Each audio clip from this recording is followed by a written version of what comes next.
wabarakatuh. Assalamualaikum warahmatullahi wabarakatuh. Selamat pagi dan salam sejahtera bagi kita semua. Sebelumnya saya ingin menanyakan apakah suara saya terdengar jelas? Iya, Pak, terdengar. Oke, terima Jelas. kasih. Baik, yang saya hormati Dekan Fakultas Psikologi dan Humaniora, Ibu Ipon Arisanti PhD. Yang saya hormati pula narasumber kita hari ini, Bapak Herditya Wahyu Widodo SSMA. Yang saya hormati juga Ketua Program Studi Bahasa dan Kebudayaan Inggris, Ibu Liska NPMA, serta seluruh dosen, panitia, dan peserta webinar yang berbahagia. Alhamdulillahirabbil alamin, assalatu wassalamu ala asyrofil anbiya'i wal mursalin, wa ala alihi wa sahbihi ajmain, amma ba'd. Puji syukur kita panjatkan kehadirat Allah Subhanahu wa Ta'ala yang telah memberikan kita rahmat serta hidayahnya, sehingga kita dapat berkumpul secara daring dalam webinar dengan tema Realms of English Literature, Eksplorasi Kajian Sastra Inggris. Perkenalkan, saya Hasrul Sani yang akan bertugas sebagai pembawa acara sekaligus moderator pada kegiatan pagi hari ini. Hadirin yang saya hormati, untuk memulai rangkaian acara, izinkan saya memaparkan secara singkat tema webinar hari ini, yaitu Realms of English Literature, diangkat untuk memberikan ruang eksplorasi dalam memahami kajian sastra Inggris, baik secara teoritis maupun aplikatif, sehingga mampu memperluas wawasan akademik kita. Selanjutnya, marilah kita dengarkan sambutan dari Ibu Dekan Fakultas Psikologi dan Humaniora Universitas Teknologi Sumbawa, yang dalam hal ini akan disampaikan oleh Ibu Ipon Arisanti PhD. Kepada beliau disilakan. Maaf Pak Herdit dan lainnya, Ibu Ipon lagi ada eh, ke acara mendadak ya, dan beliau belum mendelegasikan sambutannya, jadi mungkin bisa langsung terus Pak ke rundown berikutnya aja. Mungkin Oke. Tabet bisa disampaikan yang selain pandang dari saya dulu. Mohon maaf Pak Herdit, saya berhalangan untuk bersuara banyak karena lagi batuk parah, takutnya malah mengganggu kekusyukan webinar begitu. Berarti langsung ke acara selanjutnya, Bu ya. Ya, ya, Pak, terima kasih. Berikutnya kita akan mendengarkan sambutan dari Ketua Program Studi Bahasa dan Kebudayaan Inggris, yang dalam hal ini akan disampaikan oleh Ibu Liska. Namun dikarenakan beliau sedang berhalangan untuk menyampaikan karena alasan kesehatan, jadi beliau melimpahkan kepada saya. Adapun pesan dari beliau,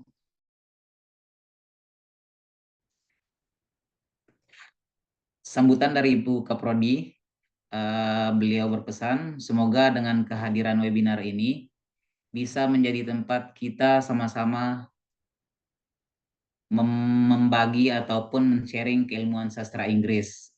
Bahwa studi sastra Inggris tidak hanya sebatas pembacaan karya klasik seperti yang ditulis oleh Shakespeare, Hemingway, dan penulis hebat lainnya. Nyatanya kajian ini sangat luas, mencakup isu-isu kontemporer seperti identitas, postkolonialisme, ekokritik, serta literatur digital dan interaktif. Perkembangan dan kebaruan ini tentunya membuka cakrawala baru bagi riset dan praktik sastra.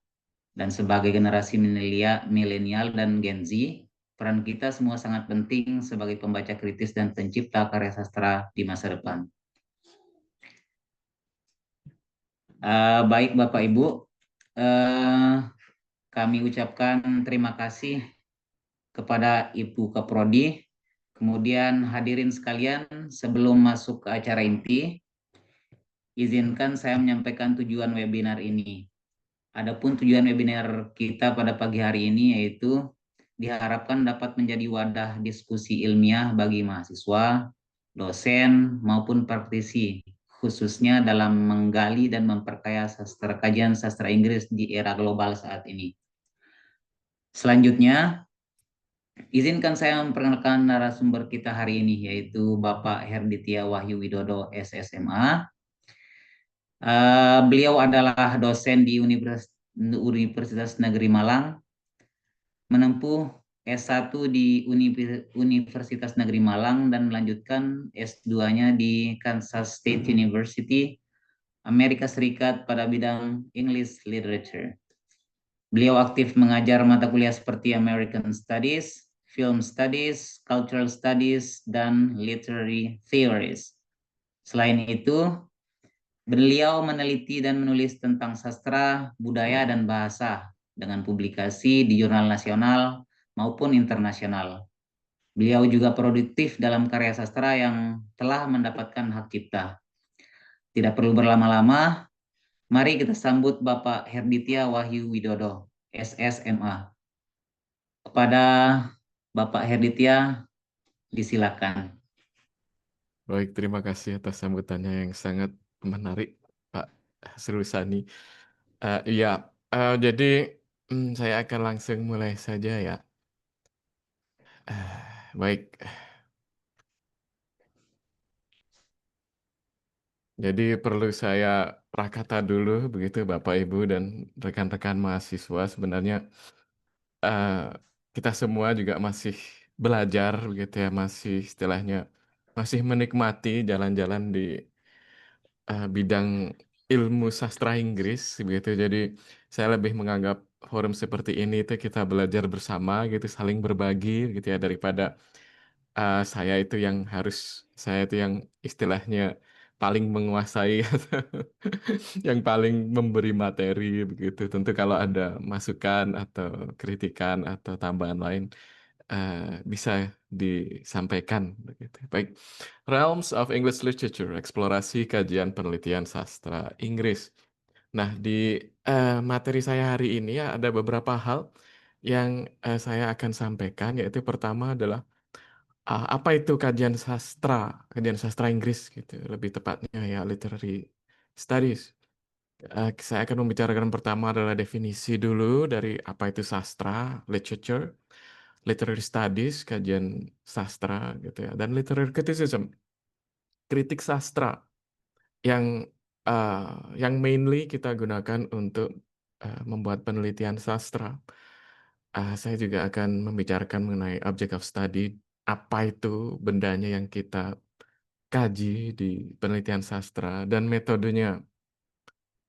Juga terakhir saya akan membicarakan pendekatan-pendekatan sastra yang umum dipakai gitu. Di sini saya atur berdasarkan em, rentang waktu sejarahnya gitu. Apa sih yang dulu orang-orang ahli-ahli itu sering pakai untuk membicarakan sastra gitu, dan apa yang sekarang yang lebih kontemporer atau modern.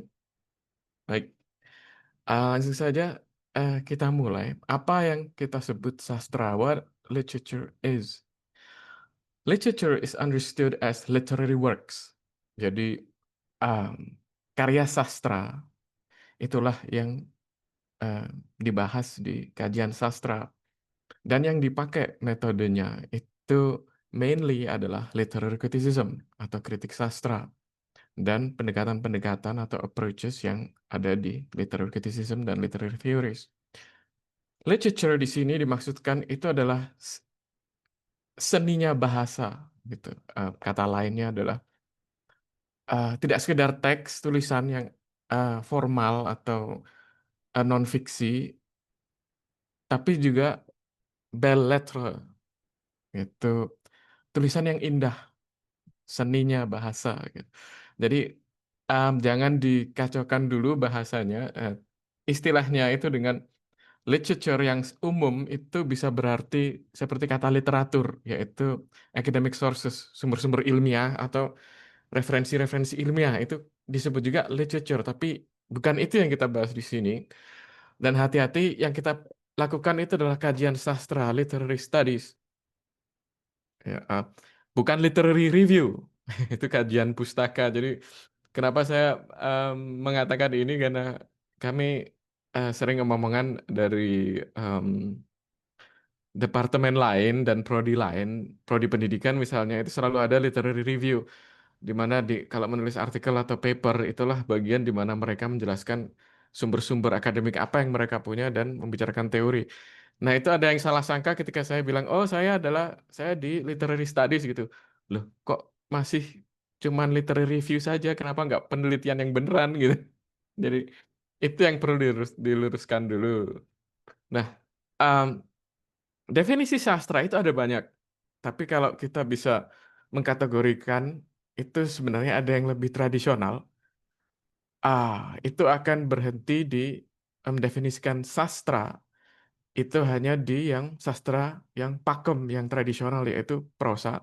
Prosa itu adalah cerita, ya, cerita pendek, novel, novela, puisi atau poetry, dan drama. Drama di sini adalah teater, bukan genre di mana cerita-cerita cinta, bukan, tapi teater. Nah, itu yang tradisional. E.D. Hirsch, misalkan salah satu tokoh sastra itu mendefinisikan literature includes any text worthy to be taught to students by teachers of literature, terutama di tingkat universitas. Berarti yang disebut karya sastra itu tidak hanya sekedar asal-asal menulis, tapi karya yang benar-benar dianggap penting sehingga dibicarakan di tingkat akademik. Rene Wallach, seorang penteori sastra yang sangat terkenal, beliau menulis mengenai teori sastra itu mengatakan bahwa literature or letters, belles lettres tadi, tulisan yang indah, itu dipahami semua hasil tulisan yang berkualitas tinggi yang mempunyai semacam keabadian. Maksudnya keabadian adalah itu tetap relevan sepanjang masa. Shakespeare ditulis 600 tahun yang lalu, hampir 700 ya. Tetapi sampai sekarang masih dibicarakan orang. Nah, di situ ada keabadian. Khairil Anwar misalkan. Itu ditulis zaman pergerakan sebelum Indonesia ada bahkan. Tapi sampai sekarang masih dibahas, gitu. McFadden, salah satu penteori lain, mengatakan bahwa sastra itu adalah kanon. Kanon adalah kumpulan karya sastra yang digunakan sebagai identitas dari sebuah komunitas. Works in language in which a community defines itself through the course of its history. Dalam sejarah komunitas itu, karya sastra ini dianggap sebagai identitasnya. Contoh adalah Negara Kertagama, misalkan. Benar-benar karya sastra tingkat tinggi, gitu. Atau kalau orang Jawa, wayang, ya. Cerita-cerita dari wayang. Atau cerita-cerita yang kita temukan di kitab suci. Eh, Tergantung agamanya di kitab suci masing-masing. Itu ada cerita-cerita. Itulah kanon. Shakespeare juga untuk mendefinisikan apa itu British literature atau English literature. Itu Mark Twain untuk mendefinisikan apa itu American literature. Nah, itulah yang disebut karya sastra. Lainnya itu masih belum dianggap karya sastra kalau belum berumur 100 tahun. Jadi kalau memakai pendekatan tradisional ini, Harry Potter misalkan, itu belum sampai ke sastra. Karena tidak diajarkan di universitas, tidak mencapai keabadian tadi. Belum, itu masih sekitar 20 tahun tulisannya. Tapi kalau Shakespeare 600 tahun. Karya-karya Sophocles, ya. Oedipus Rex misalkan, itu dari ancient Greece, dari Yunani kuno, itu sampai ribuan tahun. Belum nyampe Harry Potter gitu. Definisi semacam ini hanya menganggap karya-karya klasik itu adalah karya-karya yang pantas diteliti di sastra. Tentu ada eh, teori lain yang bisa kita pakai, yang lebih modern. Misalkan saya ambil di sini adalah teori dari Jim Mayer, cukup banyak dipakai, gitu ya. Bahwa kita tidak menjelaskan sastra, kita tidak mendefinisikan sastra dari syarat-syarat. Misalkan harus terkenal, harus menjadi bagian identitas dan lain-lain. Tapi melihat dari resemblance atau similarities dari bentuk karya sastra yang baru dibandingkan dengan karya klasik. Kalau mempunyai kemiripan, maka kemiripan itulah yang bisa diteliti secara sastra. Di sini karya klasik itu dianggap sebagai sebuah prototype. Prototype ini definisinya bukan eh, mesin model awal ya, misalnya prototipe sepeda motor itu yang masih awal, yang masih jelek. Tidak, prototipe di sini dalam definisi, kalau dilihat di kamus, itu adalah definisi sesuatu yang dijadikan standar atau contoh karena dia mempunyai kualitas yang bagus.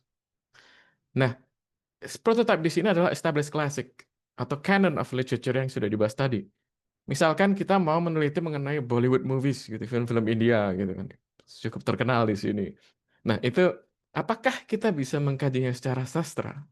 Nah, itu kita bandingkan. Apakah ada kemiripan Bollywood movies dengan classics atau canon of literature di sastra Inggris? Kalau kita lihat, ternyata dari segi plot, dari segi story-nya, Bollywood itu kan selalu banyak yang ceritanya itu mengenai dua sejoli, laki perempuan, mereka saling menyukai, kemudian bermasalah dengan keluarganya, keluarganya ternyata saling membenci keluarga dua orang ini. Nah, disitulah konflik utamanya. Ternyata ada karya Shakespeare, disebut Romeo and Juliet, itu sama plotnya. Juga um, William Shakespeare terkenal sebagai penulis drama ya. Um, karyanya yang paling terkenal adalah tulisan dramanya. Ternyata Bollywood itu banyak meminjam dari Shakespeare. Nah, dari segi itunya kita bisa meneliti film-film Bollywood ya dari segi konflik, plot, karakter tadi, pembangunan karakter dan segala macam dari segi sastra. Karena itu, uh, Jim Mayer itu melihat dari kadar kemiripan tadi. Jadi film, video game dan bentuk-bentuk seperti social media content itu kan banyak mempunyai cerita, banyak mempunyai plot, banyak mempunyai karakter, setting dan segala macam. Hal-hal yang mirip tadi itu bisa dibahas dari sisi sastra dan bisa menjadi penelitian sastra. Contoh lain adalah lagu-lagu yang populer, itu kan ada liriknya, itu kan mempunyai kualitas kualitas poetik, kualitas seperti puisi. Dari sisi itunya bisa kita bahas. Kita tidak membahas misalkan film itu ada sisi sinematografi, ada lighting, ada sound, ada music.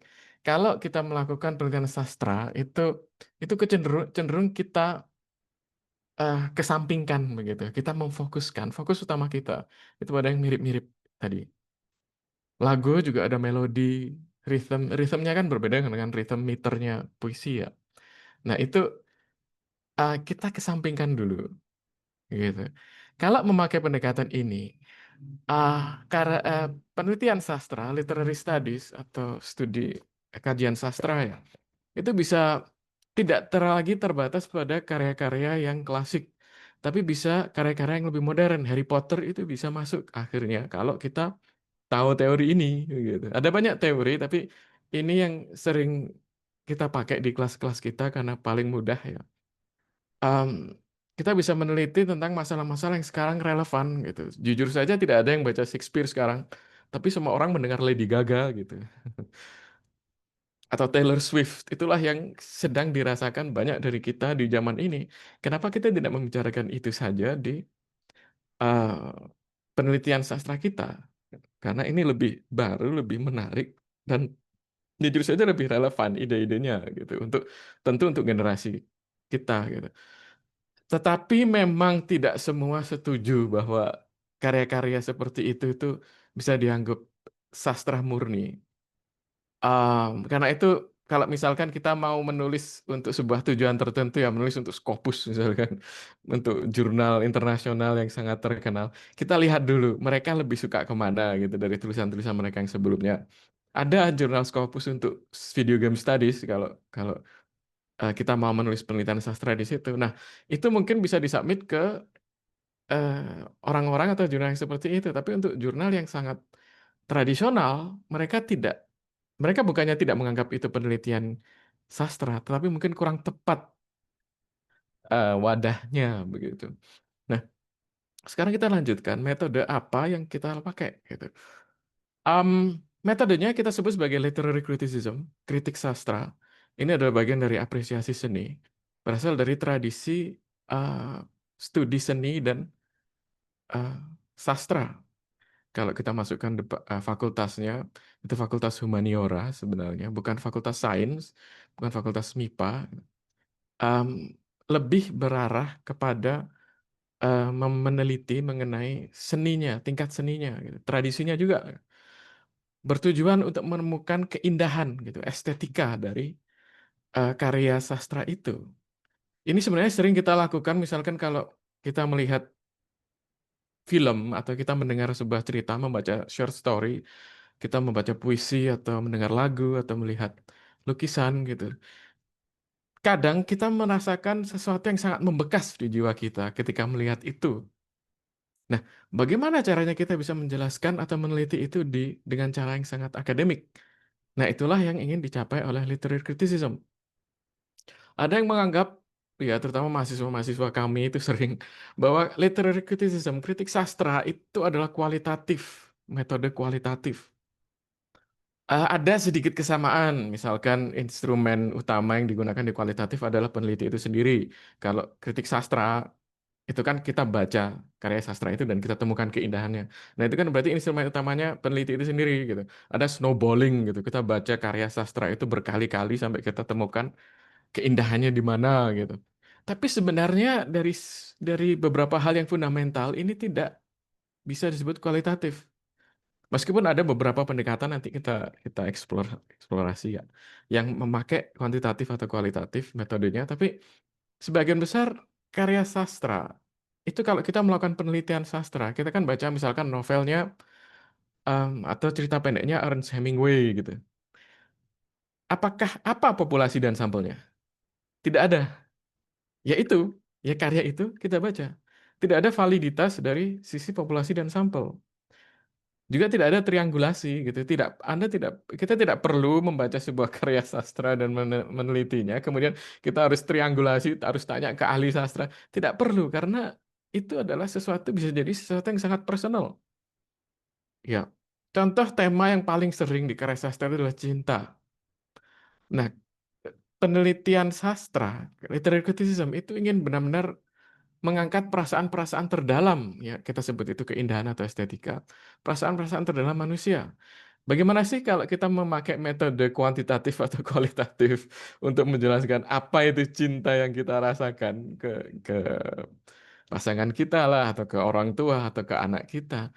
Bagaimana kalau gue dikuantitaskan dan dikualifikasikan gitu? Contoh, misalkan pacar begitu ya. Berapa persen Anda ketemu dalam seminggu? Berapa kali Anda ketemu dalam seminggu? Berapa harga uang yang sudah Anda spend untuk pacar Anda gitu?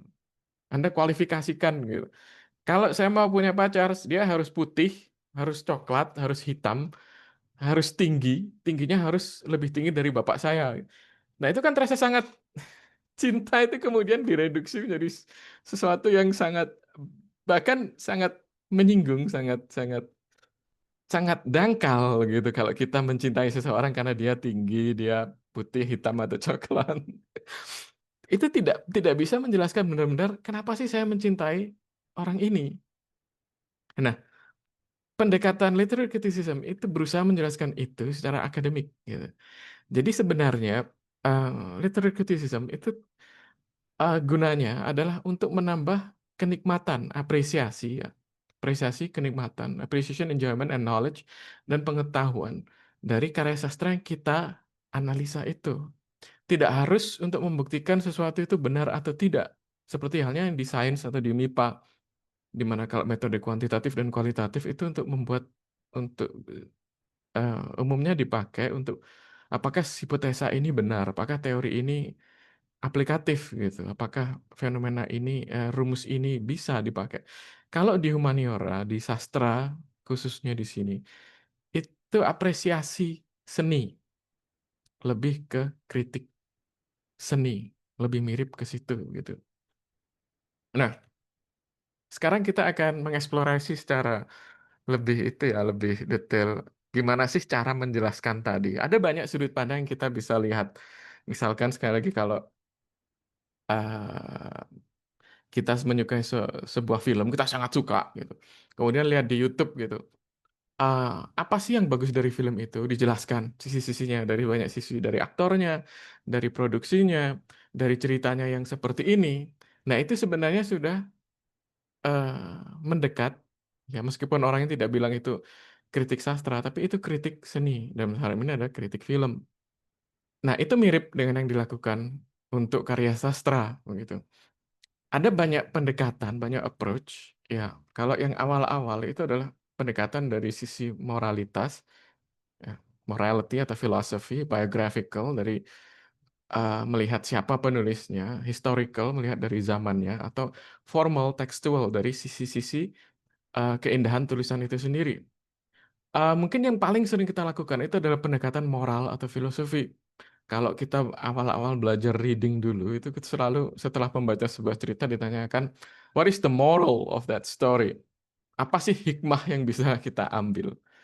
Ya, ini langkah awal untuk penelitian sastra, tapi sebelum abad ke-19, 19th century, tahun-tahun 1800, penelitian kajian sastra itu cenderung berfokus pada ini, bahwa karya sastra itu harus didactic atau educational. Dia harus bisa mendidik, harus punya nilai yang positif begitu. Jadi melihat, kalau kajian seperti ini melihat masyarakat dan komunitas dan budaya di mana karya sastra itu dihasilkan, gitu. Yang saya suka dari penelitian sastra, ya saya orang sastra, saya bukan orang linguistik ya.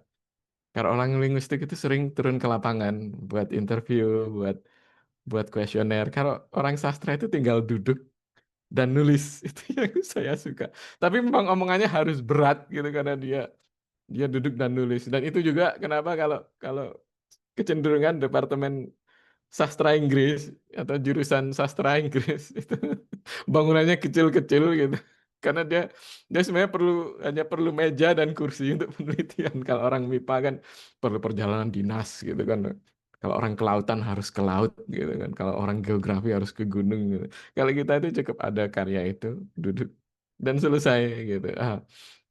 Kalau saya sendiri yang em, menikmati ketenangan seperti itu, saya lebih suka penelitian sastra daripada penelitian linguistik gitu. Ya tentu ini adalah senang preferensi pribadi ya. Saya tidak mengatakan bahwa sastra itu lebih baik daripada linguistik, tapi em, ada hal-hal itu yang kita lakukan agak berbeda di sastra gitu. Pendekatan moral dan historical kembali lagi itu um, kemudian sering problematize, sering ada masalahnya ya, gitu. Moralitas atau filosofi siapa yang kita gunakan? Ini kemudian dikembangkan oleh pendekatan-pendekatan lain ya. Em, Gampangannya seperti ini, ada puisi ditulis oleh seorang Belanda dari Hindia Belanda zaman kolonial dulu, Indonesia belum ada. Dia menulis tentang keindahan dan keteraturan Jawa misalkan, atau Sumbawa, atau Bali. Dia menulis puisi itu. Moralitas yang didapat oleh dia adalah bahwa yang dinamakan Hindia Belanda itu makmur di tangan orang kolonial, tangan orang penjajah Belanda. Nah, apakah orang asli Jawa, Sumbawa, atau Bali tadi akan merasakan yang sama dengan puisi tadi? Kemungkinan tidak. Karena itu untuk studi sastra yang kontemporer ini masih starting point gitu. Bisa dikembangkan lagi. Ya. Nah, yang juga pendekatan yang umum juga itu adalah kita melihat siapa yang menulis gitu. Kita sekali lagi melihat konteks di mana karya sastra itu dibuat. Ini bisa dilakukan untuk karya sastra yang modern, klasik juga bisa. Kita melihat siapa penulisnya, kemudian apa niatannya gitu. Ah, Biasanya kita kaitkan itu dengan zaman di mana karya sastra itu dibuat. Kalau sekali lagi tadi di Hindia Belanda gitu, apakah seperti itu? Jadi tujuannya itu apa? Kita bisa mengidentifikasi tujuan si penulis, apakah dia berhasil atau tidak, apakah itu tulisan yang bagus atau tidak. Itu dari zamannya, apakah dia merefleksikan sesuatu yang penting dari situ. Tahun 1998, krisis moneter di Indonesia, itu sering menggerakkan eh, orang untuk membuat sebuah seni. Misalkan puisi atau karya drama gitu atau naskah drama atau cerita gitu. Nah, itu mendasari penulisan atau pembuatan sastra. Jadi, ini pendekatan yang cukup menyenangkan dan mudah gitu ya sampai awal-awal abad ke-20 itu masih populer. Tapi juga mengalami masalah yang sama seperti tadi. Sejarah mana yang kita gunakan? Pengalaman siapa yang kita gunakan untuk menginterpretasi itu gitu. Dan bisa juga seperti tadi, mungkin ada orang buat puisi, orang Belanda, atau bahkan mungkin orang Jepang, zaman penjajahan, membuat sebuah puisi keindahan Indonesia. Itu bisa jadi berarti sangat lain kalau orang Indonesia yang baca. Jadi, author itu tidak selalu niatnya itu tersampaikan gitu. Nah, ini nanti dikembangkan oleh pendekatan-pendekatan lebih modern. Tetapi sebenarnya pendekatan yang sangat sastra itu adalah pendekatan saya menamakan di sini tekstual berdasarkan salah satu sumber yang saya pakai. Tetapi sebenarnya juga disebut formal approach, ya, itu benar-benar ingin melihat lain daripada yang dua tadi, biographical atau historical atau morality, itu melihat karya itu sendiri, bukan konteks pembuatannya. Jadi setiap elemen karya sastra itu dipahami dengan sangat dalam. Kalau misalkan prosa berarti itu karakter, plot, cerita ya, setting, point of view, first person, third person, themes, atmosphere. Kalau poetry ya elemen-elemen yang sangat khusus ke puisi. Tingkat leksikal atau teks itu imagery, symbolism, figures of speech, diction, themes, visual, ya itu bagaimana puisi itu terlihat di halaman, di page, printed page, pembentukan stanzanya, struktur stanzanya, bait-baitnya, ya. Kemudian apakah itu concrete poetry gitu atau rhythm atau soundnya? Bagaimana sih kalau puisi itu dibaca, di recite karena seharusnya puisi itu digunakan untuk bisa di recite juga. Apakah rima, struktur rimanya bagus, meternya bagus, apakah dia banyak menggunakan onomatopoeia gitu di mana kata-kata itu benar-benar menggambarkan suaranya itu benar-benar menggambarkan itu gitu. Kalau drama atau teater dari sisi teksnya, dari naskahnya, bagaimana sih dialognya? Bagus tidak? Monolognya ada tidak? Plotnya bagaimana? Setting, stage direction, dan bagaimana waktu itu diterjemahkan dalam sebuah panggung? Ada directing, ada stage props, lighting, gitu, performance. Bagaimana naskah itu? Bagaimana sebuah drama itu menjadi sebuah pertunjukan? Apakah aktor, acting method, gitu, facial expression, gestures, language. Nah, penelitian sastra yang menggunakan pendekatan tekstual atau formal ini, itu yang paling terasa sastranya, yang selalu relevan. Tetapi kalau tekstual yang awal, itu kalau kita cuma mengidentifikasi ini, the basic what, where, who, dan when, itu belum menanyakan critical questions, yang sangat penting kalau penelitian yaitu how and why. Penelitian formal, formalism, itu akan melihat setiap elemen tadi dengan sangat dalam. How well it is written. Bagusnya di mana? Menulisnya caranya itu gimana? Gitu. Ini cukup terkenal setelah Perang Dunia II sampai sekarang, ya. Karena ini benar-benar menganalisa karya sastra sebagai karya sastra, dianggap paling akademik. Gitu. Ya tentu itu pendapat sebagian orang, gitu ya, sekali lagi. Karena ini memerlukan banyak sekali pengetahuan mengenai seni, seninya sastra, gitu, sastranya. Dan um, stylistik misalnya, itu sangat melihat pada stylenya. Naratologi melihat pada tradisi menulis sebuah narasi. Kita melihat eh, apa namanya cerita mengenai superhero itu berasal dari cerita-cerita eh, Eropa. Kemudian kalau kita lihat ancestornya sendiri adalah superhero adalah dari ancient Greek. Tokoh-tokoh seperti Hercules misalkan. Nah, itu harus sangat paham kalau melakukan seperti itu. Formalism, stylistik, dan naratologi itu termasuk itu nama approach-nya ya, itu termasuk di formal approach ini. Yang menarik adalah perkembangan selanjutnya yaitu structuralism menggunakan semiotik. Nah, di sini terlihat jembatan antara sastra dan linguistik. Sebenarnya sastra dan linguistik itu ya sama gitu, cuman beda saja approach-nya gitu pemahamannya. Kalau formalism melihat hanya dari elemen itu, structuralism melihat lebih makro lagi. Sebenarnya seni dari bahasa itu kan berawal dari bahasa itu kan. Bahasa. Jadi seninya itu hanya sebuah bagian atau produk dari struktur besar yang kita sebut language, yang pegangannya linguistik. Jadi kalau kita mengatakan sebuah puisi itu bagus, harus ada kode-kode tertentu yang di situ yang ada di language structure-nya. Harus nyambung ke language structure. Nah, karena itu, dia kalau penelitian structuralism bisa jadi sangat kuantitatif. Dalam ceritanya, ini penelitian yang dilakukan oleh Roland Barthes, salah satu tokoh semiotika, dia melihat novel, dia melist kode-kode apa yang dipakai di situ. Misalkan ini novel tentang cinta. Berapa kali si protagonis mengatakan I love you dalam banyak style. Berapa kali dia membenci si pasangannya, berapa kali pasangannya membenci dia. Nah, mengkategorikan seperti itu, membuat sebuah unit-unit language yang berjalan di sebuah karya sastra. Itu terutama sekarang dikembangkan ya mulai tahun 2010-an di Digital Humanities, di mana tidak lagi kalau Roland Barthes hanya menganalisa satu novel pakai mesin ketik gitu kan ya, dan kalkulator sangat payah. Tapi kalau maksudnya sangat melelahkan.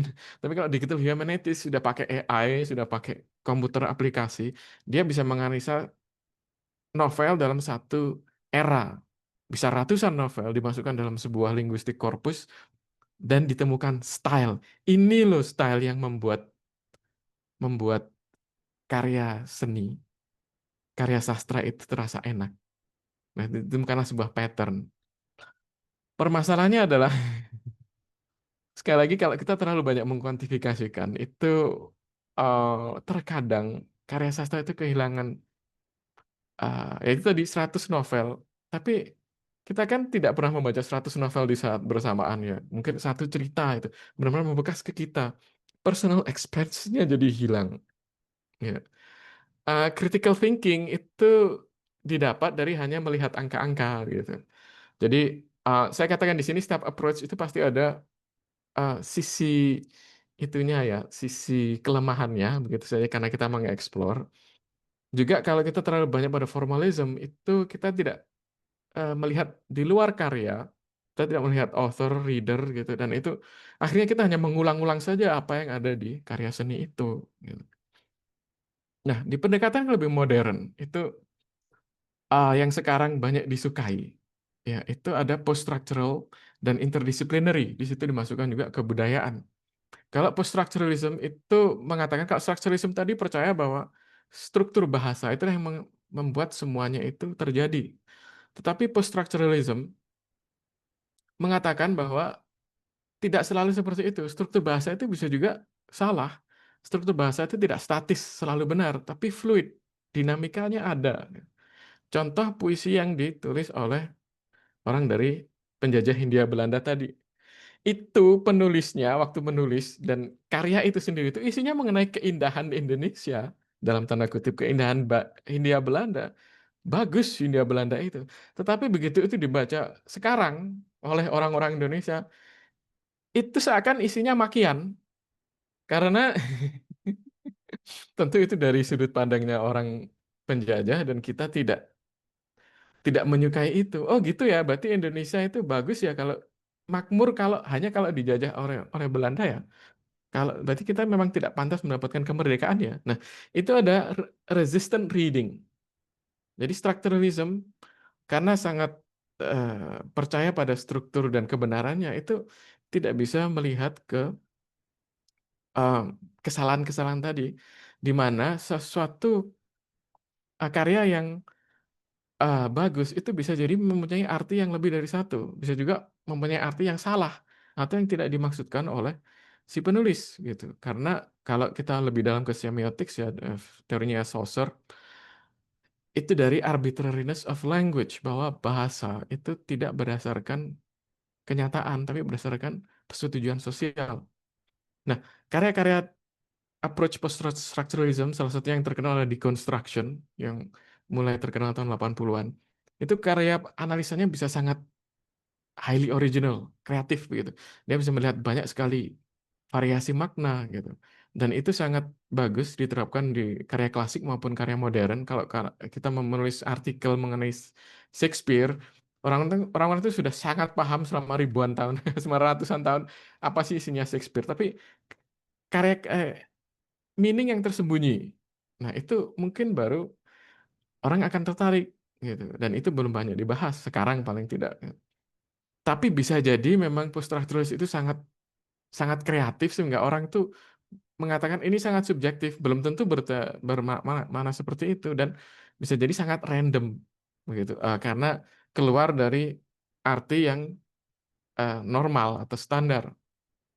Yang juga sekarang itu sangat terkenal, sangat disukai ya penelitian sastra itu kalau dia mempunyai impact.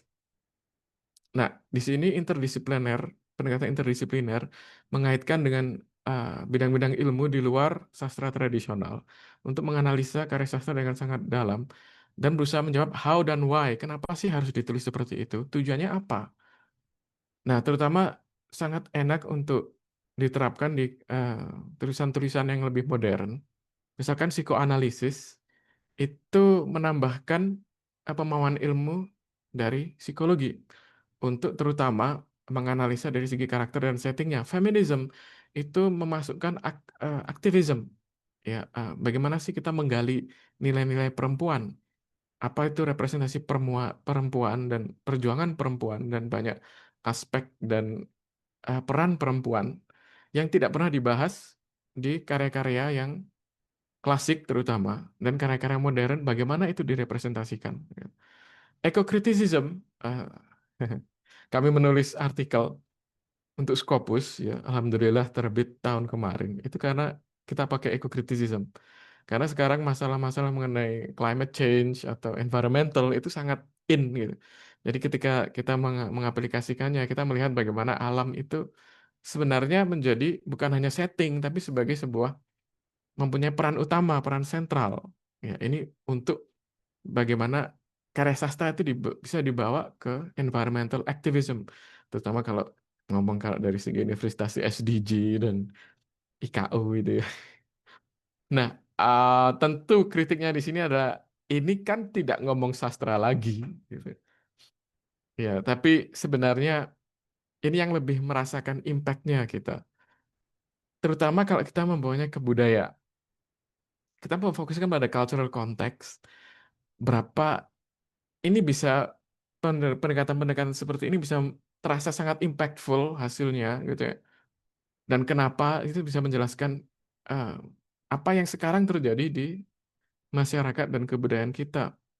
Nah, ini terutama em, sangat pas diterapkan di karya-karya yang memang sangat mempunyai pesan politik gitu. Tapi juga karya-karya yang eh, ada social commentary di situ, ada kritik sosial. Dan terutama di karya-karya yang sangat baru dan sangat populer. Di situ saya masukkan gambar Hunger Games gitu ya. Karena sekarang mahasiswa itu senangnya itu pakai ini, gitu. Karena inilah yang paling dekat ke mereka ya. Karena kan skripsi kan harus lulus. Jadi kalau pakai seperti ini itu cepat lulus katanya. New historicism tidak lagi hanya mengetahui zaman, tapi dia sudah berusaha menjawab tadi sejarahnya siapa yang kita pakai. Dan apakah karya sastra itu benar-benar merepresentasikan sejarah yang benar-benar ada gitu, ataukah dia tepat atau kurang tepat gitu.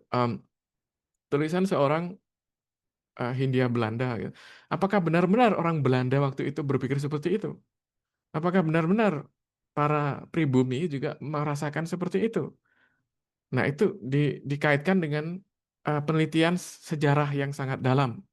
Jadi tidak hanya menyebutkan, oh ini zaman ini dan ini, tapi kita melihat dari sisi mananya, moralitas. Kita pakai moralitas siapa gitu. Kalau kita ada cerita dari Amerika Serikat misalkan sangat populer, di mana protagonisnya itu dan pacarnya hidup bersama di sebuah apartemen.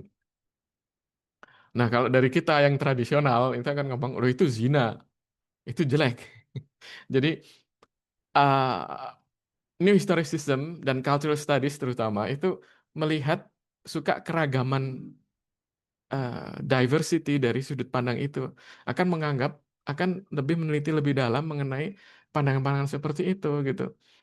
Eh, Tidak bisa pahlawan protagonis itu berbuat zina, jadi akhirnya cerita seperti itu tidak akan terlalu populer. Kenapa? Gitu. Nah, Marxism akan melihat dari sisi apa saja economic forces yang bermain di situ, political ideology dan power relationship ya mengenai kuasa untuk membicarakan capitalist society, masyarakat kapitalis yang sekarang kita ada, kita hidup di di situ gitu, melihat benar-benar melihat istilahnya uangnya di mana gitu. Kenapa sih film-film sekarang itu harus memasukkan, terutama film-film Disney ya, unsur-unsur LGBT misalkan.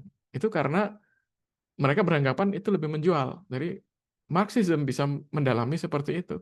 Perlu saya terangkan di sini, Marxism itu tidak sama dengan komunisme. Marxisme adalah istilahnya adalah kumpulan teori dan pemahamannya. Komunisme itu adalah prakteknya. Jadi tidak selalu kalau orang belajar Marxisme itu akan menjadi komunis gitu, anti agama dan segala macam. Karena bisa juga dari Marxisme itu muncul sosialisme, sosialisme yang itu menjadi sangat besar di Inggris dan di Skandinavia. Itu juga sosialisme itu adalah dasar dari koperasi yang diajukan oleh Bung Hatta gitu. Jadi mohon jangan disalahartikan kalau Marxisme itu kemudian ke komunisme gitu. Tidak. Postkolonialism itu melihat bagaimana karya sastra itu seperti tadi ada hubungan sangat kompleks antara penjajah dan yang dijajah, colonizer and colonized.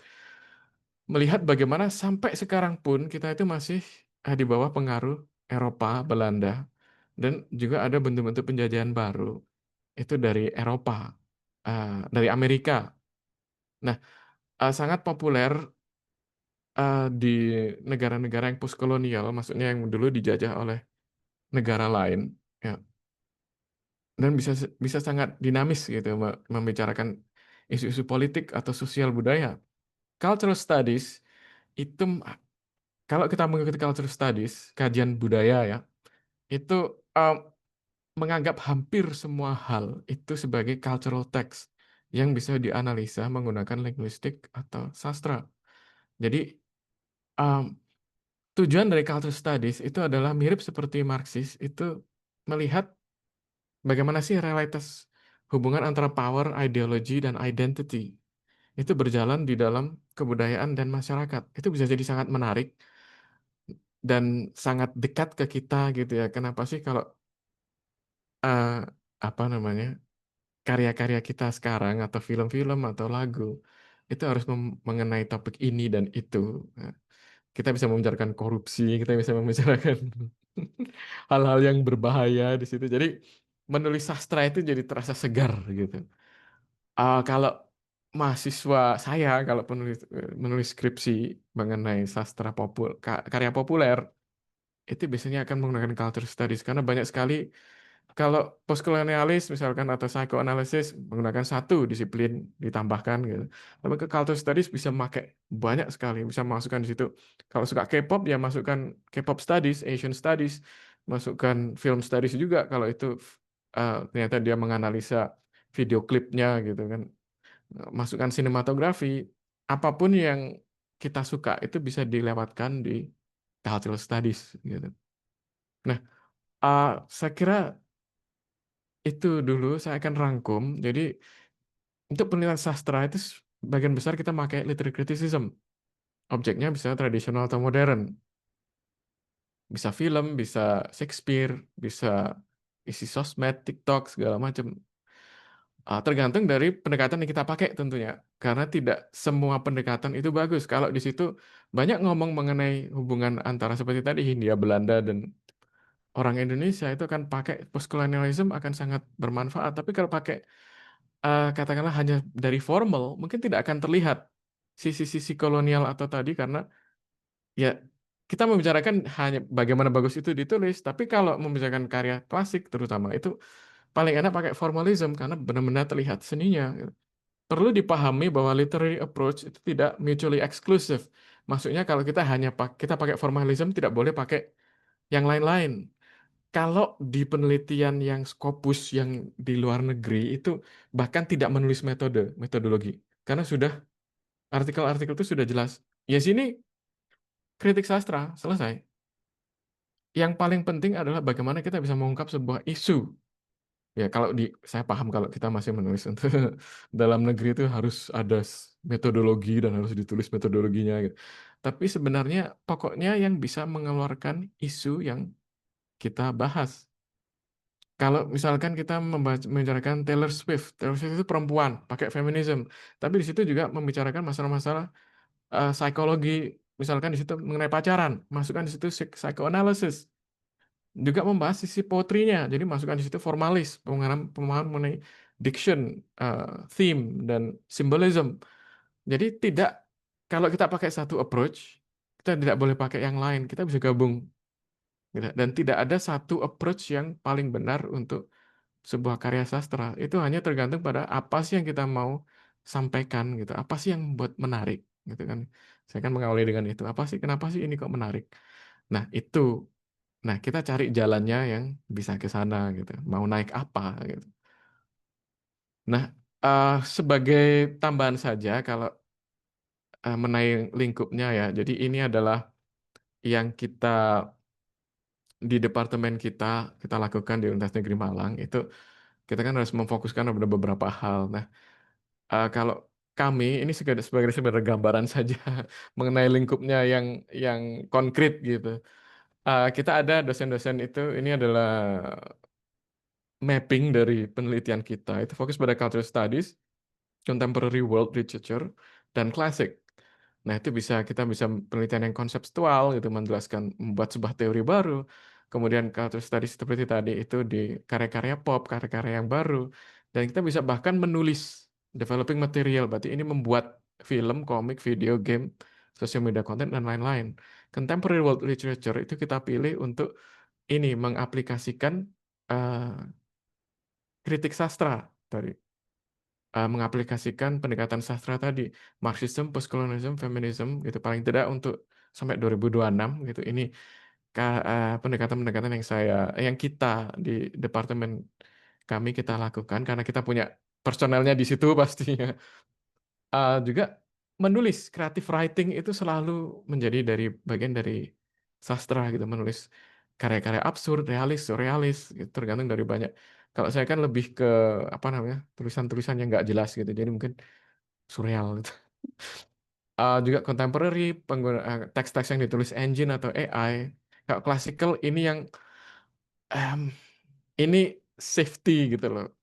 Profesor kami, Profesor Emis Baul Amri itu profesor di klasik. Jadi itu untuk membangun kredibilitas gitu.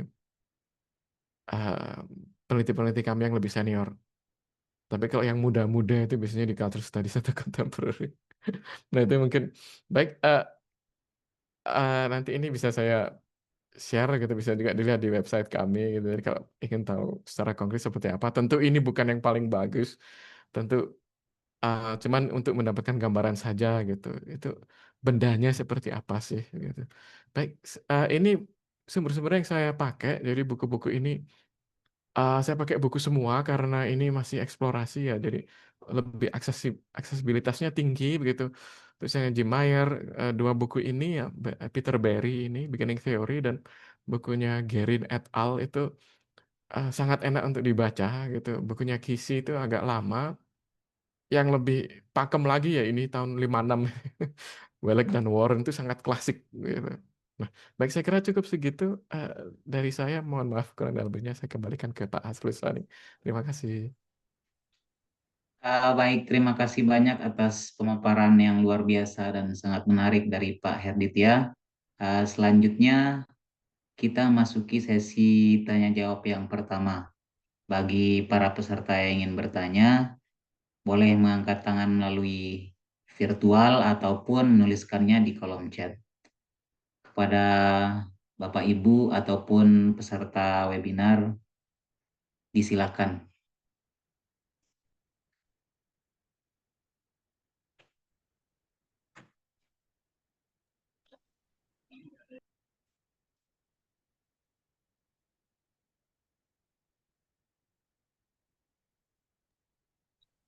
Assalamualaikum.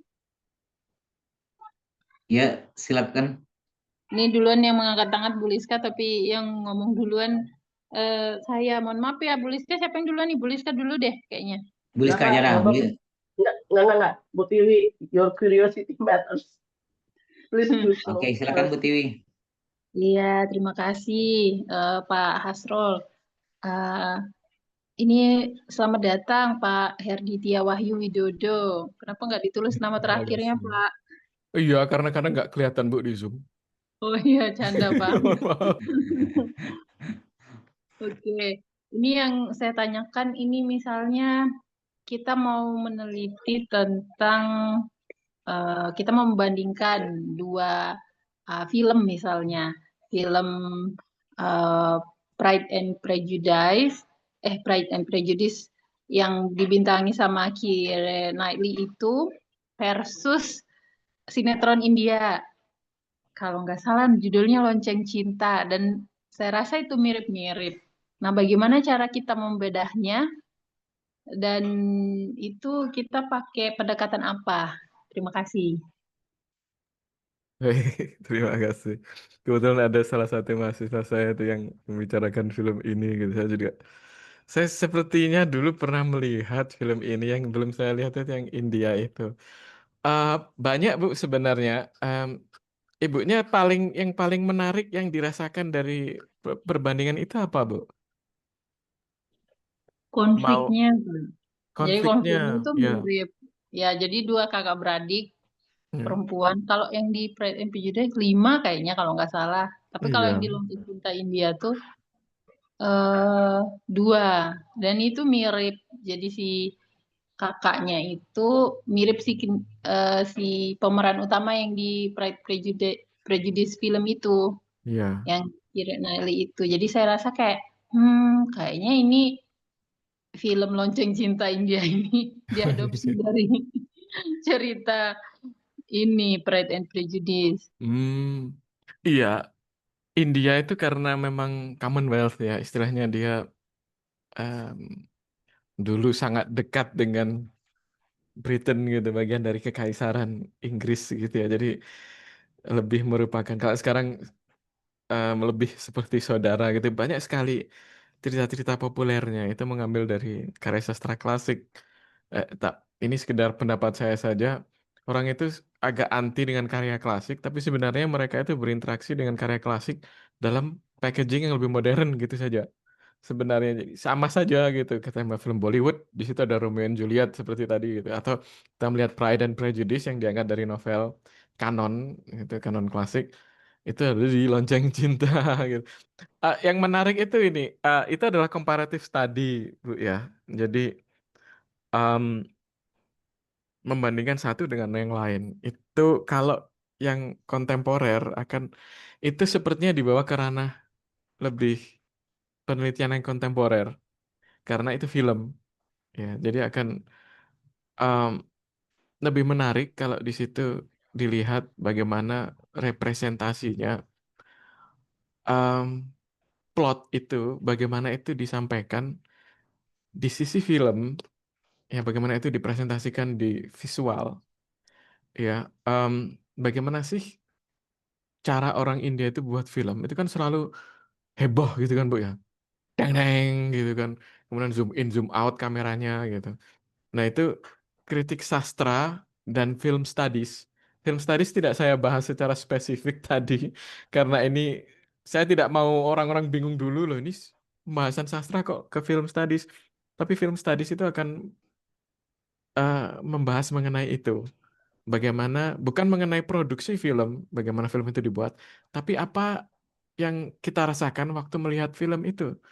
Sangat dekat dengan kajian sastra. Jadi saya akan menyarankan metodologinya, kalau memang harus metodologi ya, sekali lagi penelitian sastra itu orang-orangnya koboi gitu. Kalau kalau di luar suka, nggak seneng nulis bagian metodologi. Tapi kalau pendekatannya, metodenya adalah film studies. Cuman uh, kita mau menjelaskan konflik itu dari sisi mana? Kalau itu secara psikologis, berarti bisa digabung dengan psychoanalysis, misalkan, atau pendekatan cultural studies itu bisa pakai sosiologi, psikologi, kemudian yang terutama di sini yang paling kelihatan adalah postkolonial, karena India itu mantan jajahannya Inggris. Sebenarnya mereka itu memilih contoh aktrisnya yang itu ya, Sarla Arora itu Bu ya. Itu kan juga di apa namanya kalau saya melihat Google itu kan diadaptasi juga di Indonesia Dua Hati Satu Cinta gitu. Ada Pragya dan Sarla dan nah orang-orang itu kan dipilih karena dia menjadi aktris karena kelihatan lebih putih kan Bu. Istilahnya kasta di India itu kasta semakin ke atas itu orangnya semakin putih gitu. Warna kulit putih ya kalau kita melihat visual di cerita itu juga bermakna sesuatu. Jadi bisa dimasukkan di situ semiotics, melihat itu sebagai sebuah sign bahwa oh ternyata kalau di Pride and Prejudice orangnya Keira Knightley itu putih. Nah kalau diterjemahkan dalam konteks budaya India, ternyata dipilih orang India yang berkulit lebih putih daripada orang India normal. Orang India normal kan nggak seputih itu, Bu. Kan pemain-pemain utamanya itu kelihatan cantik karena lebih putih. Jadi bisa masuk ke dalam secara budayanya India. Nah, itu tergantung ibunya lebih nyaman kemana gitu. Kalau sekedar plot dan pertikaiannya bisa ke masukkan di situ formalis, tapi dibawa juga oleh film studies gitu. Tapi kalau melihat ke nilai-nilai budaya yang sangat dalam, itu bisa masuk cultural studies. Dan dari cultural studies itu bisa dimasukkan hampir semua itu. Asian studies seperti India tadi ya, kasta di India, kemudian sejarah, kemudian postkolonial, kemudian itu. Jadi saya kan pertanyaan saya tuh kalau orang mau menulis penelitian sastra itu ya mirip dengan penelitian lain sih sebenarnya. Kira-kira hasilnya apa, maunya apa gitu, menyenangkan gitu. Kita bebas gitu menentukan arah.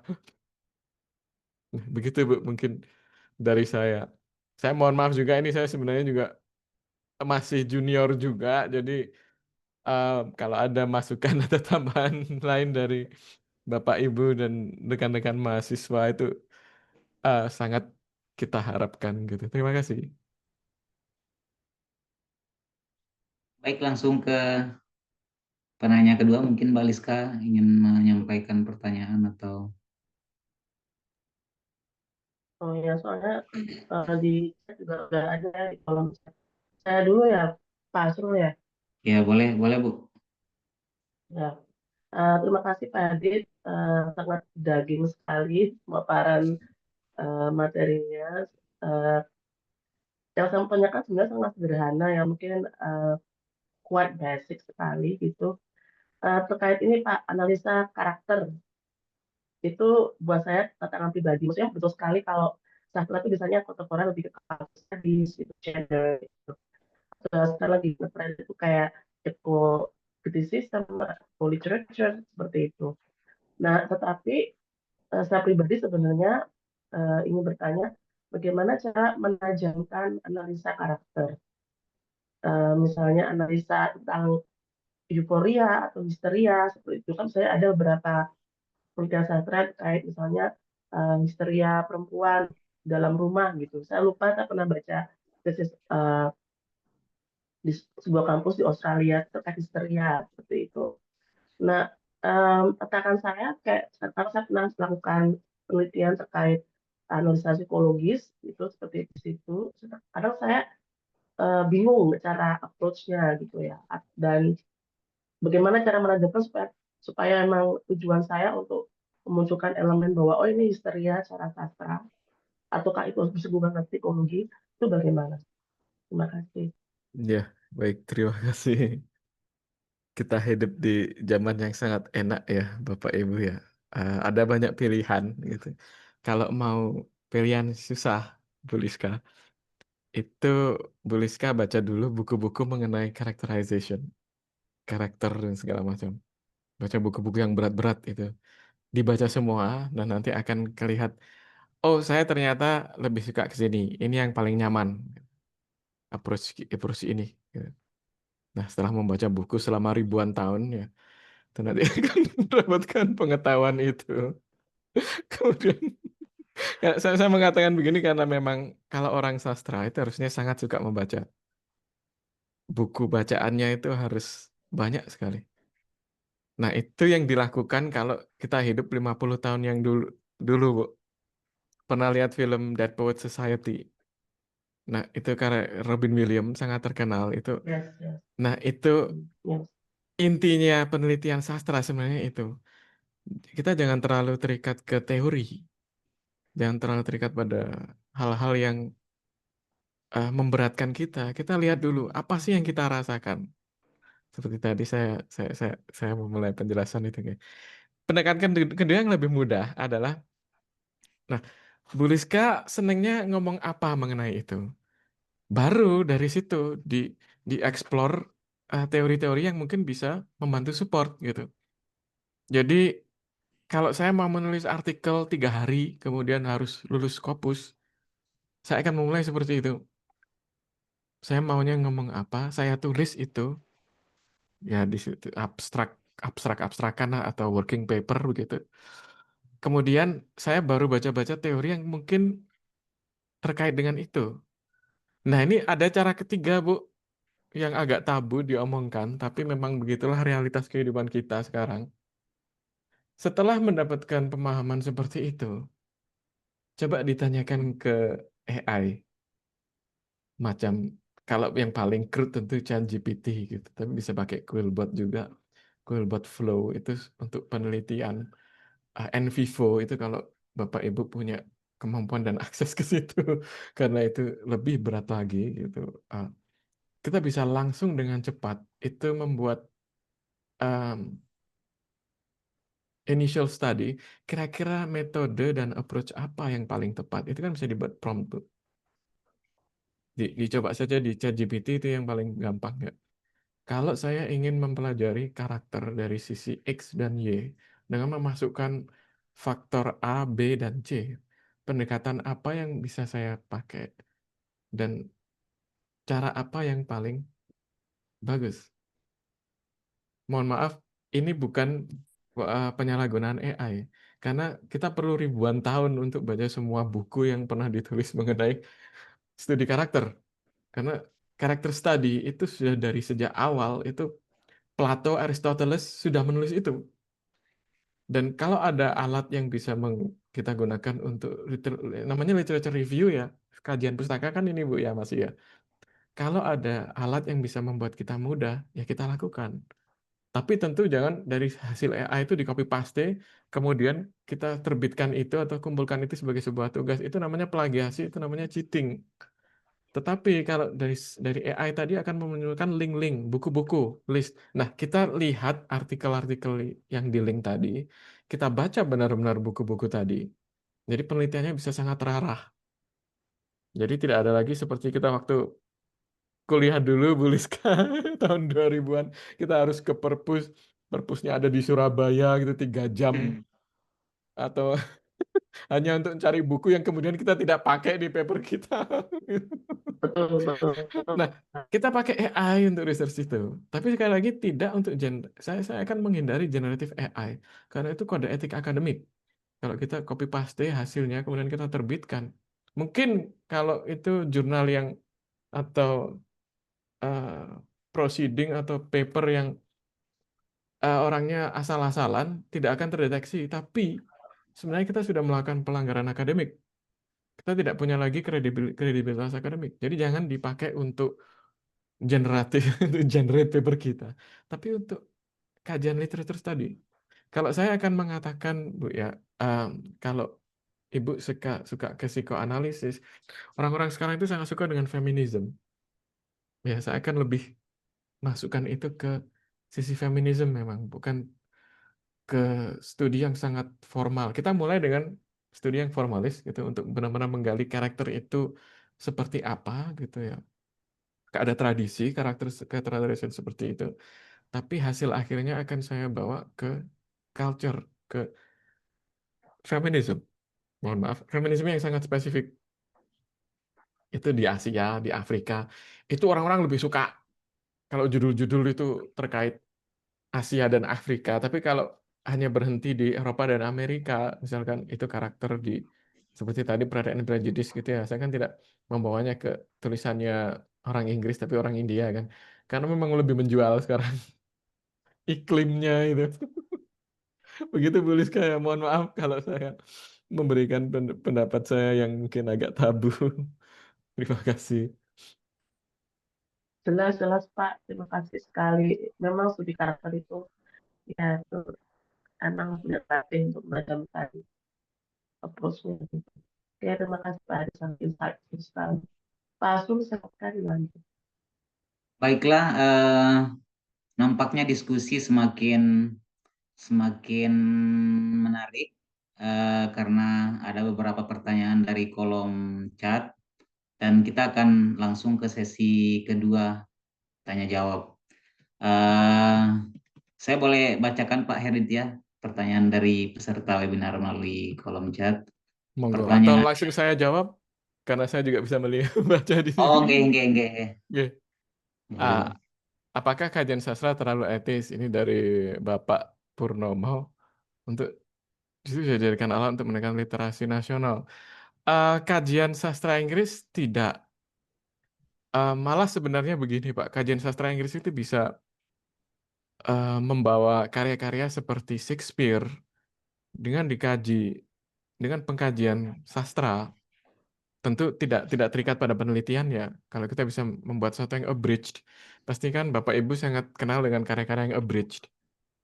Nah, itu karya sastra Shakespeare itu bisa dibaca anak SD kalau di Inggris dan Amerika, Kanada dan Australia dan seterusnya.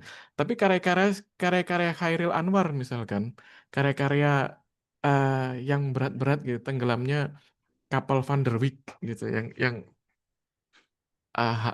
atau karya-karya HB Yasin gitu, itu tidak pernah ada abridge-nya. Suatu hal yang sangat aneh. Dan yang bisa nulis itu biasanya orang sastra dengan bantuan ya tidak hanya orang sastra sih sebenarnya, tapi perlu orang sastra untuk mengabridge atau memudahkan karya-karya sastra yang terlalu tinggi itu menjadi sesuatu yang bisa dicerna oleh anak-anak SD dan segala macam. Gampangannya gini, kalau di Amerika, di Inggris itu orang-orang sudah kenal Shakespeare itu, bandingkan dengan orang anak-anak SD di Indonesia, apakah pernah baca Negara Kertagama? Nggak pernah, karena memang terlalu susah, tapi nggak ada orang yang abridge itu gitu. Dan itu perlu gitu. Itu sesuatu yang diutarakan profesor kami, Profesor Amri. Itu sebenarnya dari sisi ekonomi juga itu bisa sangat financially gainful gitu loh, bisa cari uang karena memang belum ada. Jadi dulu itu ada omongan dengan kerjasama dengan sastra Indonesia untuk menulis seperti itu, kemudian diinggriskan. Jadi itu bisa dijual di luar Indonesia juga gitu. Nah, kedua, mengajarkan sastra Inggris di kampus agar tidak hanya hafalan teks klasik membentuk pemikiran kritis. Uh, untuk kelas-kelas yang di awal itu memang kita untuk seperti reading awal itu ya, itu kita harus memastikan bahwa mahasiswa itu paham dulu isinya apa.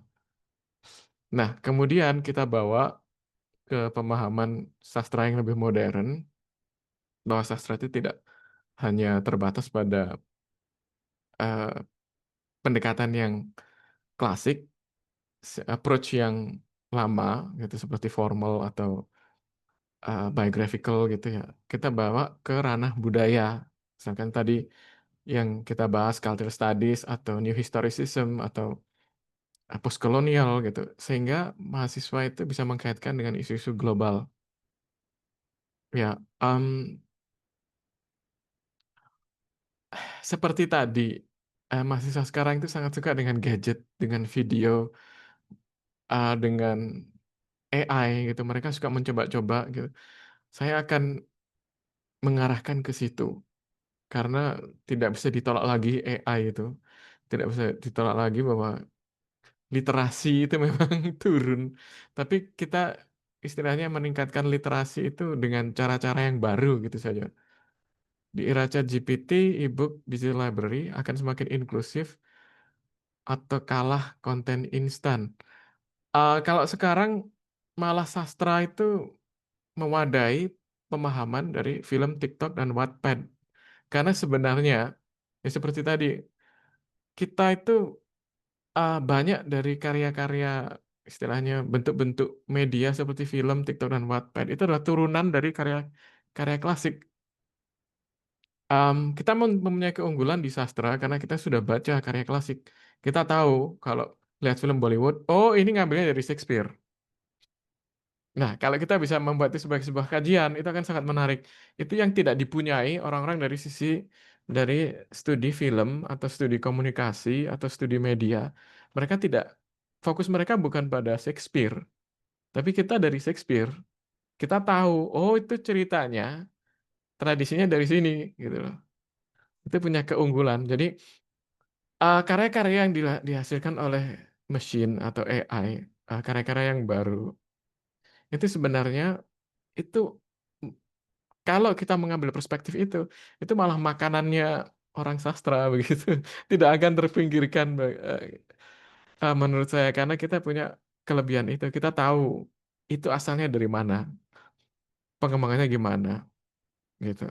Orang pacaran itu sudah diomongkan 400-500 tahun lalu oleh Shakespeare. Itu kan sekarang itu kan cuman ala-alanya orang sekarang gitu. Cuman diganti gini gitu gitu. Apakah penggunaan AI dalam menganalisa teks sastra Inggris akan memperkaya? Ya, akan memperkaya. Karena satu, lebih cepat literature review-nya. Dua, tidak akan menggeser peran kritikus karena AI itu hanya membuat sebuah hasil atau penelitian itu dari karya-karya yang sudah penelitian-penelitian yang sudah ada. Dia tidak bisa discover. Harus ada sisi manusia yang di depan yang mengemudi kan seperti namanya Copilot itu ya kalau dari Microsoft AI-nya. Nah, itu harus ada manusia yang punya kreativitas, punya pembaruan, discovery. Itu AI tidak akan punya. Saya katakan tidak akan karena AI itu hanya menyimpulkan dari sebuah database. Database yang ada dia tidak bisa membuat sesuatu yang baru gitu. Perlu manusia untuk membuat sesuatu yang baru. Karena itu juga kenapa pertanyaan saya yang saya tanyakan pertama, apa sih yang kita rasakan waktu membaca karya sastra itu? Karena itu pemikiran yang sangat dalam. AI tidak bisa itu. Tidak akan bisa karena dia cuman copy dari manusia. Baik, selanjutnya saya akan membicarakan dari pertanyaan dari Bu Bella Rahayu, Bu atau Mbak itu ya.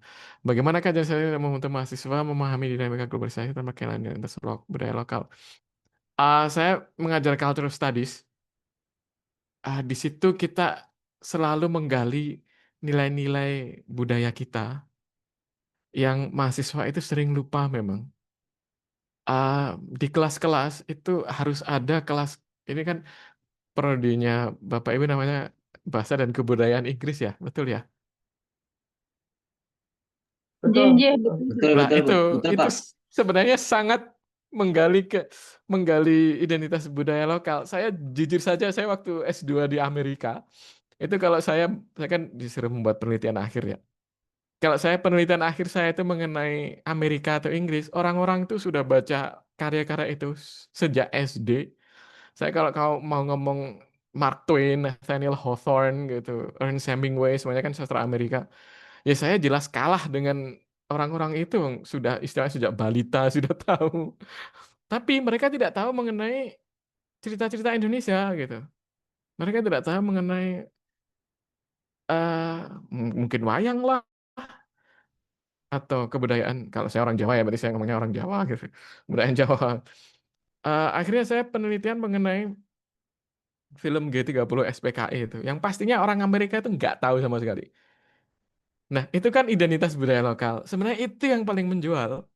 Kalau mau ke sastra, ya kan mediumnya kan bahasa Inggris, karena itu disebut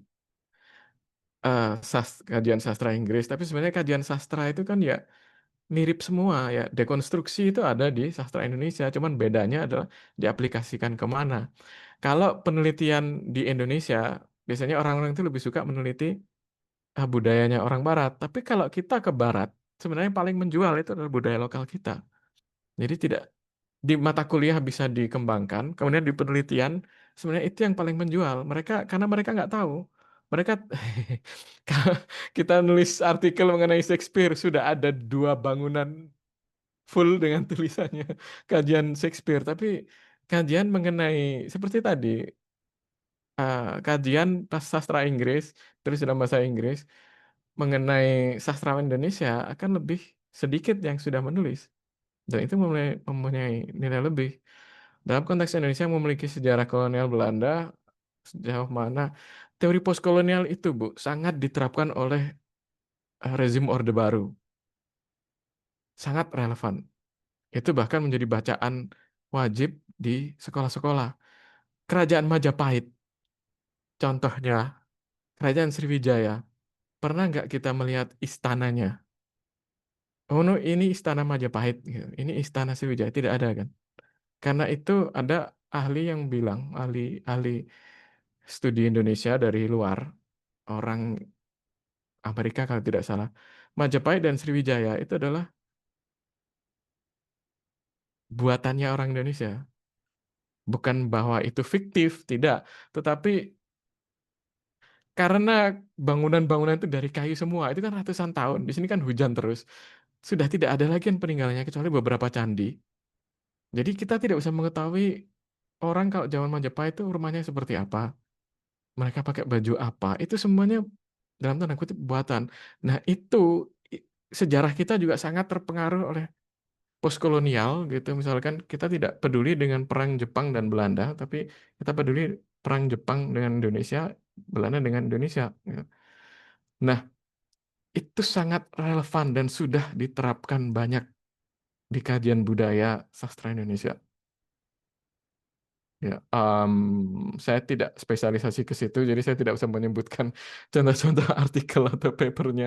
Tetapi sebenarnya dari tahun 65 di mana pemerintah Orde Baru itu memutuskan siapa sih identitas Indonesia, itu kan sangat penting. Karena Indonesia baru berdiri, kita tidak punya identitas yang bisa mengikat semua kepulauan dan semua suku-suku yang berbeda itu. Akhirnya dibuat sebuah, dalam tanda kutip, korpus itu, gitu. Nah, itu adalah bentukan postkolonial. Dari identitas kita adalah dari identitas Belanda. Karena negara kita itu batas-batasnya adalah batas-batas daerah-daerah yang dikuasai Belanda. Jadi sangat relevan. Sastra Inggris itu em, melihatnya em, dari kalau seperti ini itu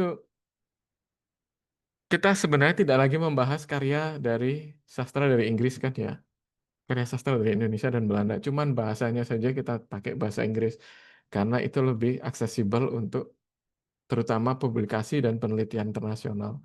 Jadi sebenarnya tidak 100% sastra Inggris lagi, tapi masih sastra gitu.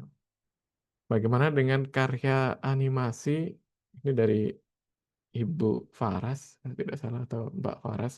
Bagaimana dengan karya animasi pendek tanpa dialog? Ya, Mas Pak Herbit, mahasiswa kami. Mas Faras, oh Mas, oh ya mohon maaf. bukan Mas. Ya, Saya dulu punya mahasiswi namanya agak mirip, jadi mohon maaf. Ya, baik dari Pak Faras atau Mas Faras, um, itu masuk semiotics, Pak. Sign, ya itu bisa masuk ke cultural studies. Sign itu tidak harus teks tertulis. Ya, bahasa itu tidak harus menggunakan huruf. Bahkan kalau Saussure, Ferdinand de Saussure ya, menganggap bahwa aksara itu persetujuan juga gitu. Itu dalam tanda kutip gambar yang sudah disetujui artinya apa gitu, seperti stop sign gitu ya. Gambar orang menyeberang itu tempat penyeberangan itu kan gambar. Um, Pendekatannya adalah semiotics, dari situ bisa dibawa ke linguistik atau dibawa ke cultural studies. Kalau yang lebih lebih fokus lagi, medianya apa dulu? Kalau medianya video, itu bisa nambah ke film studies juga. Kalau itu medianya tulis, em, strukturalis, formalis agak susah. Dan isinya apa? Isi karya animasi itu. Kalau di situ seperti tadi, seperti identitas gitu ya. Apakah itu postkolonial, apakah itu historicism? Kalau itu film yang sangat populer, bisa lewat Marxisme juga. Kenapa sih ini kok membuat uang? Begitu, Pak Faras. Saya mohon maaf karena waktunya terbatas ya. Jadi saya menjawab saja, nanti kalau ada reaksi dari Bapak Ibu mungkin mereka langsung nanti bereaksi begitu nggih, Pak Hasrul Sani nggih. Baik. Izin bertanya untuk karya sastra klasik mengenai pas untuk mengenai postkolonial. Ah, ah, ya, Ila Galigo, ya, Mahabharata. Ya itu kalau nggak salah itu ya dari Sulawesi. Pertanyaannya apakah ada penelitian yang dengan postkolonial? Bisa sangat formalis, ah, ah, Bapak atau Ibu Opo, karena tidak ada.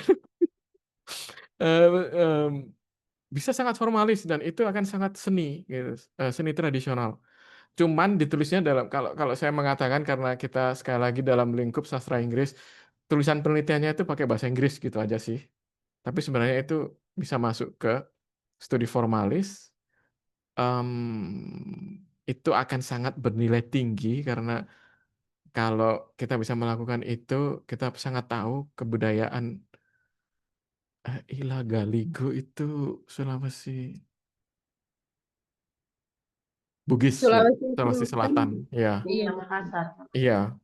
Nah, itu kalau kita sangat-sangat paham mengenai kebudayaan Bugis, itu kan menjadi sangat bermakna gitu. Tapi Ilagaligo itu sudah dulu tahun 2000-an itu sudah sampai Amerika itu pembahasannya sudah ditunjukkan di sana gitu, sudah dibahas sangat besar gitu. Jadi sudah ada tradisi keilmuannya juga gitu. Jadi uh, kita tidak lagi mulai dari nol pastinya. Jadi sangat menarik ke situ. Atau kalau kita mau melihat yang lebih cultural juga bisa. Pendekatan modern approach itu bisa diaplikasikan ke apapun. Shakespeare gitu ya, kan sudah ada pembahasan formalis yang sangat dalam. Benar-benar Bu, saya dulu Bapak Ibu, saya tuh untuk pembahasan Shakespeare itu ada bangunannya sendiri sudah. Satu bangunan terpisah dari perpustakaan itu 3 tingkat itu isinya cuma Shakespeare. Nah, kalau saya mau baca Shakespeare dan mau diterbitkan, saya akan menggunakan approach modern. Entah itu di film atau saya kaitkan seperti tadi Bollywood tadi itu saya pernah menulis paper karena itu saya tahu ya eh, paper itu layak terbit tapi tidak saya terbitkan karena saya tidak pede karena masih kurang panjang dan Shakespeare begitu jadi omongannya panjang sekali kalau Shakespeare. Ah, Postkolonial tidak harus. Bahkan itu sebenarnya bukan postkolonial karena itu bukan itu asli dari Bugis, bukan eh, kalau itu kemudian disetting di apa namanya di Amerika, maksudnya pertunjukan itu yang dilakukan di Amerika pernah itu Ilagaligo itu. Eh, itu baru ada postkolonialisnya karena itu dilihat dari kacamata Barat, orang Barat. Kalau orang buat pertunjukan itu kan untuk populer. Orang-orang kan maunya menunjukkan sesuatu yang orang-orang itu suka lihat. Orang yang suka penontonnya itu kan orang Barat, berarti harus diterjemahkan Ilagaligo itu harus ada penyesuaian biar orang Barat tuh mau datang dan membayar. Nah, itu baru postkolonial. Tapi kalau Ilagaligo itu sendiri em, malah tidak harus postkolonial gitu. Apakah sebagian saja atau keseluruhan? Sekali lagi, Bapak atau Ibu maunya apa? Kalau maunya membahas satu sisi yang sangat penting, yang benar-benar itu penting bagi kita, berarti hanya sebagian aspek itu saja, gitu. Atau mungkin malah bagian awalnya saja, atau tengahnya, atau akhirnya saja.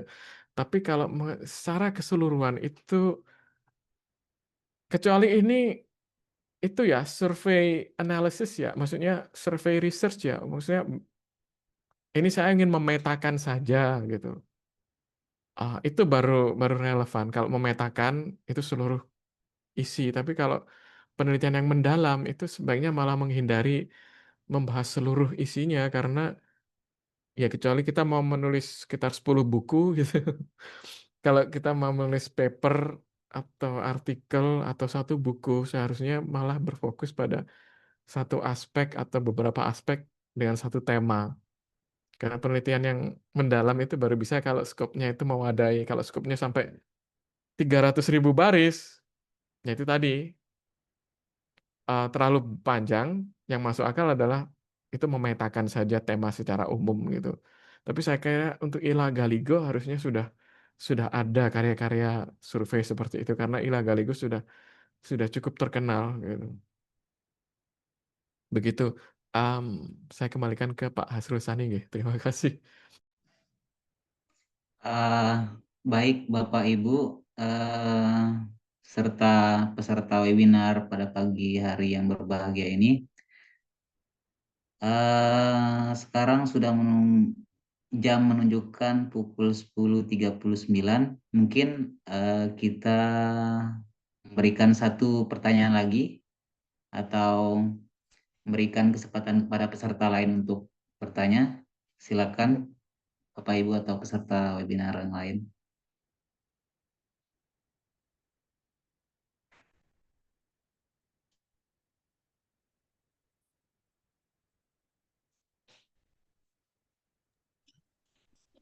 Eh, bisa saya bertanya lagi? Boleh satu Ah, pertanyaan ya, Bu Tiwi? ya, terkait dengan tadi budaya lokal. Eh, kalau nggak salah ada patung yang namanya Maipadeapati sama siapa lupa ya, Datu Museng yang di Pantai Losari Makassar. Nah, kalau patung itu kan berarti dia sebenarnya pahlawan ya kalau misalnya sudah dibikinkan patung dan itu sebenarnya nyata gitu, bukan fiksi. Tapi eh, ada beberapa yang mengatakan ini kalau nggak salah correct me if I'm wrong, mungkin ada teman-teman dari sini yang bisa paham lebih jauh. Itu bisa nggak sih dijadikan objek karya sastra kita membahas kisah cintanya Maipa Diapati dan Datu Museng versus Cleopatra dan Antoni. Nah itu yang satu kita bahas dari film Cleopatra dan Antoni, yang satu kita bahasnya, jadi kita bahas dua video nih, video film, satunya video film Cleopatra dan Antoni, yang satunya itu video yang berasal dari kayak mungkin dia sejenis film G30 SPKI. Dia itu video yang berasal dari penuturan saksi-saksi mata atau penuturan sejarawan Sulawesi begitu. Itu bisakah kita membahasnya? Yang satu film, yang satunya video yang berasal dari penuturan sejarawan Sulawesi Selatan. Bagaimana membahasnya itu, Pak? Eh, narasumber. Terima kasih. Mungkin pertanyaan saya agak absurd. Iya, Datu Museng dan Maipadeapati ya dari Makassar. Saya belum pernah membaca cerita ini gitu. Tetapi kalau pertanyaannya apakah bisa? Pasti sangat bisa karena itu sangat pas itu kan legenda ya. Berarti bisa dikatakan itu kan di antara fiktif dan non fiksi gitu kan. Itu pembahasannya sangat menarik. Jadi kalau kita berhenti di situ saja, cerita itu saja sudah bisa dan sudah bisa kemana-mana begitu. Seluruh approach itu yang kita bicarakan barusan itu bisa gitu. Tentu dengan hasil yang berbeda-beda tergantung kita maunya apa gitu. Tapi kalau hubungan cinta kemudian dikaitkan dengan karya sastra Inggris kan begitu Bu ya. Biar kerasa sastra Inggrisnya mungkin ya itu juga bisa. Cuman begini, katakanlah eh, itu bisa tidak masalah. Tetapi kenapa Bu kita kita kita em, kita compare gitu. Misalkan itu seperti ini loh pertanyaan saya. Saya kan katakanlah saya punya pacar X gitu kan ya. Nah, inilah cinta saya. Kenapa saya harus membandingkan dengan kisah cintanya tetangga saya yang berbeda dengan saya? Paham maksud saya, Bu ya? Ya, paham. Iya, Jadi, ya, kenapa Bu? poin Kenapa kok? yang Apakah kepengen saya bandingkan itu adalah eh, cintanya Datu Museng dan Maipati ini. Jadi si Maipa ini orang Sumbawa, Datu Museng ini orang Bugis kah, orang Makassar kah, yang kemudian dia lari, eh, lalu tinggal dan lahir besar di Sumbawa kalau nggak salah. Dan ketika dia kembali ke Makassar, dia itu didapati oleh antek-anteknya Belanda. Dan anteknya itu bilang bahwa ke Belanda bahwa ini ada istrinya si Datu Museng nih cantik gitu. Lalu kemudian dia fight for ya? the pride of his wife begitu untuk mempertahankan istrinya dan juga mempertahankan negaranya. Nah, itu Ah, versi cintanya si yang dari lokal nih. Nah, saya mau bandingkan dengan versi cintanya dua orang yang berbeda yang ada di eh, luar negeri sana menggunakan oh bahasa ya, Indonesia. ya, ya, ya, ya. Antoni dan Cleopatra. Kalau Persamaannya gitu. kalau si cintanya si Antoni dan Hmm. Cleopatra, si Cleopatra kan dari Mesir, Antoni dari Italia lah gitu. Nah, kalau cintanya mereka ini justru mereka apa ya, tidak bisa bersatu karena beda negara gitu. Tapi kalau cintanya Mai pada Datu Museng ini, walaupun mereka berbeda kerajaan, mereka tetap bersatu begitu. Jadi Ya. cintanya yang satu ini saling memisahkan, si Anthony dan Cleopatra. Cintanya yang satu ini saling menguatkan. Begitu, itu yang saya mau bahas, bahwa apa ya, secara kualitatif mungkin, karena kalau secara kuantitatif seperti tadi tidak mungkin bisa diukur cinta ini gitu. Jadi buat komparatif Sebenarnya tadi. comparative study itu em, sempat kehilangan popularitasnya karena alasan yang saya bicarakan tadi itu kurang mendalam gitu. Kenapa sih tidak pilih satu saja gitu? Apa bagusnya? Tapi kalau memang inginnya ke situ gitu, itu sebenarnya begini Bu, banyak kisah cinta yang mirip seperti itu. Selain Anthony dan Cleopatra-nya Shakespeare ya, Anthony Cleopatra yang beneran, yang secara sejarah tadi bisa New Historicism bisa ke situ. Ah, bisa membahas dua tadi bahkan apakah legenda Datuk Museng dan Maidapati tadi, sorry, Eh, Datuk Museng dan Maipadapati tadi itu benar-benar sejarah ataukah cuman rekaan orang-orang atau sudah apa namanya, sudah lebih kompleks daripada itu gitu, beneran tapi dibuat-buat oleh orang-orang gitu. Nah, kalau New Historicism akan ke situ, postkolonialisme akan membahas bahwa itu kaitannya dengan Belanda, ya mirip dengan Siti Nurbaya dan Datuk Maringgih kan Bu ya, dan Samsul Bahri gitu. Gimana kalau clash kebudayaan itu antara kebudayaan si colonize dan colonizer gitu. Nah, itu bisa juga dimasukkan juga. Bahkan itu kalau dikuantitatifkan dan kualitatifkan bisa, Bu. Penelitian eh, antara digital humanities atau structuralism itu kan melihat gimana sih cara membangun karakter, katakanlah ya, ini karakternya kan mirip tuh. Ada di situ si laki-laki yang melarikan diri. Nah, itu sering nggak muncul di cerita Indonesia. Kalau terutama yang berkaitan dengan Belanda, berapa kali itu muncul dan berapa kali itu terkenal gitu.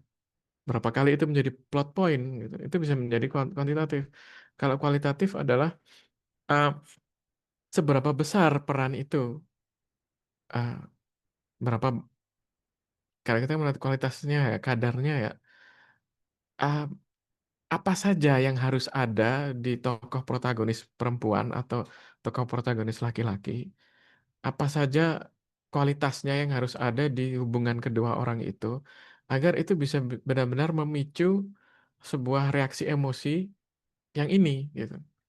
Jadi bisa sebenarnya, dan akan lebih kalau kita benar-benar menghitung berapa banyak kode yang muncul ya di dua dua cerita itu, karakternya Shakespeare kita pilih Anthony Cleopatra, kemudian kita pilih Datu Museng dan Maipadapati, itu kita akan menemukan pattern apa yang dipakai dan apa yang tidak dipakai gitu. Itu Mas bisa juga kalau tidak mau pakai kualitatif dan kualitatif pakai naratologi. Kita punya dari pemahaman sastra itu protagonis itu harus punya sikap apa gitu. Tokoh supporting character gitu. Kalau kita baca tulisannya Vladimir Prop ya, itu dia sudah memetakan secara fable, yaitu dia juga tokoh structuralism juga. Vladimir Prop uh, itu dia sudah membuat struktur. Kalau fable itu harus punya protagonisnya seperti ini. Itu tipe 1. Uh, Musuhnya harus punya ini. Ini tipe 2 begitu. Jadi sangat struktur. Nah, kalau struktur ini kemudian diterapkan, kita bisa membuat ribuan karya yang mirip. Bagusnya kan structuralism kan itu.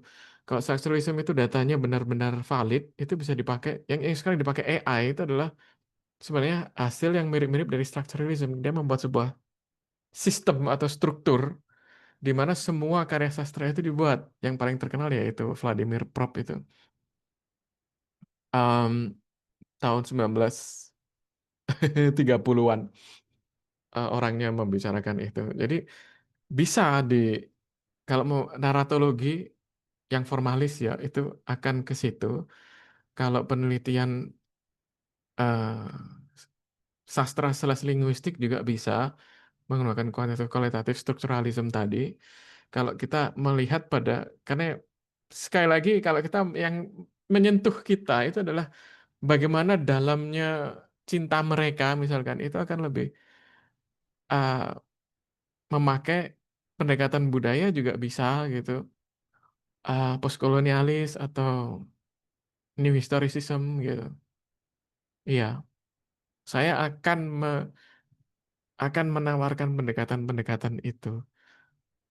Iya, orang-orang sekarang itu suka hitungan karena terutama terutama untuk pendanaan, Bu. Saya jujur saja, kalau itu bisa dipatenkan, kalau itu ada banyak yang mengutip begitu ya. Dan orang-orang itu kalau terutama di Indonesia itu suka dengan pendekatan kuantitatif dan kualitatif. Segalanya itu mau dijadikan kuantitatif dan kualitatif. Em, jadi menurut saya masuk akal juga kalau dibawa ke situ. Baik. Em, tetapi saya akan katakan secara pribadi itu mungkin akan bisa menjadi sebuah buku, Bu. Satu dengan banyak chapter gitu daripada satu artikel. Kalau satu artikel cuman membandingkan saja dua cerita itu akan terasa agak dangkal. Ya minimum 2 atau 3 artikel lah. Atau bayangan saya akan menjadi satu buku. Kalau memang mau melakukan itu. Begitu, Bu. Untuk comparative analysis. Terima kasih, Pak.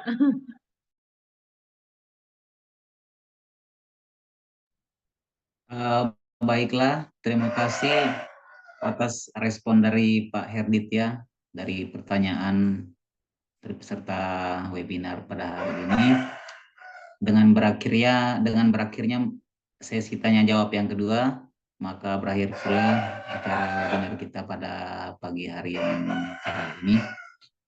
Kemudian kita berada di acara penghujung yaitu penutup. Namun sebelum acara webinar ini ditutup, izinkan saya memaparkan atau merangkum materi dari narasumber yang baru saja disampaikan. Adapun kesimpulan dari narasumber yang pertama yaitu sastra Inggris adalah arena luas, realms yang terus berkembang sesuai dengan dinamika zaman. Kemudian kesimpulan yang kedua, eksplorasi sastra bukan hanya mengkaji teks, tetapi juga memahami manusia, budaya, dan nilai-nilai kemanusiaan yang universal.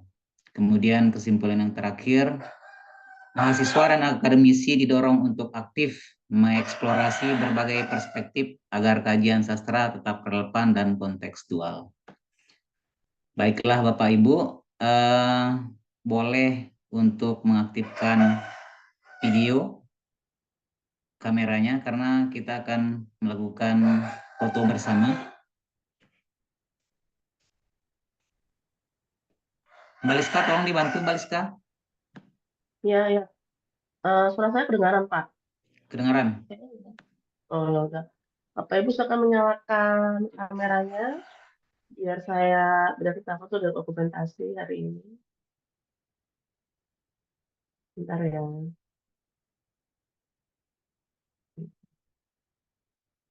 Oke, dalam hitungan ketiga ya kita foto bersama. 1, 2, 3. Oke. Sebentar ya, ini ada 2 layar.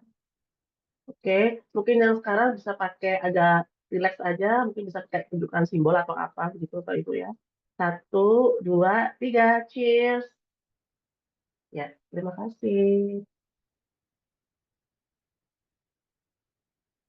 Pak Hasto masih mute, maaf Pak. Oke. Baiklah Bapak Ibu, terima kasih. Saya pribadi mengucapkan terima kasih banyak kepada Bapak narasumber yaitu Bapak Herditya Wahyu Widodo. Kami sangat senang Bapak bisa menyampaikan keilmuan Bapak.